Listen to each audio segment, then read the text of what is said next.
First of all, let me talk about Annor Walker. I watched the game, man, and Annor Walker's influence is immense. Look, I really didn't know what the Nigerians were going to offer. Okay. But one thing that I knew is that this team is made up of 7 players from the league-winning team in Nigeria. Yeah. And at every time what their coach does, he makes sure 5 or 6 out of the 7 players in that league-winning team starts the game for them. So it tells you they never lack chemistry. Whoever watched the first half of that game, it was clear that we needed our coaches to come to the aid of the team. The selection presented by our technical team couldn't cope with the physicality of the Nigerians, especially Jonah Atukwe. We were more or less playing a diamond formation where we had Jonah Atukwe, who is not a natural winger, being asked to operate from the left, but he never went to the byline. He kept coming in. But because, again, of the over-physical approach of the Nigerians, he just couldn't cope. I was asking myself, which player on the bench could come in there and make an immediate impact? And when I looked at the team sheet, I saw the boy from RTU, David Abagna. Oh my goodness. He was immense.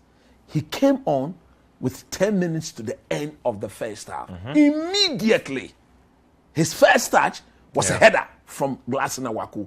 The moment he got himself in tune with the game, everything changed. Our attacking play, our progression, because he was dropping in, picking the ball off Annor Walker and feeding them. Look, Barnier and his strike partner, Shirach, they were deprived of proper services in that first half.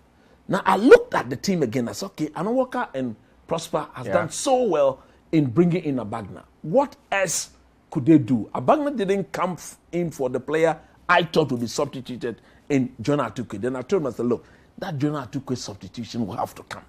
Because he just cannot, he's a very good player, but physically he was so ineffective, and that made his job very, very difficult. The moment the second change came, substituting Jonah Atukwe, we started bombarding the Nigerians boot for boot, and we got a penalty. That takes me straight to Efriye Barnier. Look, the moment we got the penalty, it was a clear penalty. No doubt about that. It was goal bound, it was going to the net, and the Nigeria player decided to behave like a goalkeeper, saving the ball with them. The moment we got the penalty, Efriye Barnier picked up the ball. And it's like because it's a team with the likes of Annor Walker, the Monsinium, who is also a very brilliant penalty taker. He picks up the ball and says, come on, I take up the responsibility here. He had the ball, the Nigerians were protesting and all that. He kept his calm. Normally, when it takes that long before a penalty kick is taken, it doesn't favor the kicker. So I was a bit worried. I was, come on, man, it's taking too long. What is the problem? But he kept his calm. He moved away from the group after all the hula baloo and confusion. And when sanity prevailed, he put the ball on the spot. Look, and the finesse and confidence with which he struck the ball into the back of the net, I said, wow, we need to build on this. We need to build on this. Then you could clearly see the team started playing. There's this super sub boy. I normally forget his name. He has a Muslim now, I've forgotten his name. Super sub. Anytime he comes on, the guy who dribbled when we went to Mali, the guy who dribbled until and then Barnier scored. I'm trying to remember him. I've forgotten his name. When he was introduced, and I told myself that today the Nigerians will smell pepper. That second goal would definitely. So as at the 78th minute, it will stay 1-0. But you could clearly see the intent. Annor Walker stood on his feet constantly, driving the ball. And look at the icing on the cake. He pulled up Annor Walker. A substitution that you need to have balls. Because if you are chasing the game, you are 1-0 up. That away game is in mind, and you are taking out that player who is expected to see the pass in the very clumsy situation. He I'll say, wow, I trust Annor Walker. He's seen something decent. Awaku comes out. 10 minutes later, it was 2-0.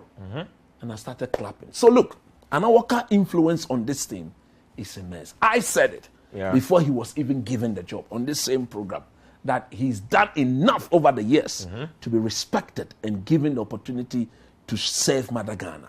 And I'm happy he's done that. I hope there was a scene I saw when Prof walked to him on the touchline, spoke, and the manner in which he turned and listened Yeah. It tells you the mutual respect he's got. No wonder he handpicked Prof. Ogum and said, this is the one I want to be my assistant. And that was the communication that brought in the Abagda boy into the team. In the first half, hardly do you see coaches make changes in first half when there's no injury. But for them to have done that, it clearly tells you they have a grip. I am very hopeful, confident in their tactical know-how that when we go back to Abuja, they'll be able to get a job done. So that tournament that we've not been for the past 3 editions will go. And for a free Banya and these boys, a perfect opportunity to go and make their mark.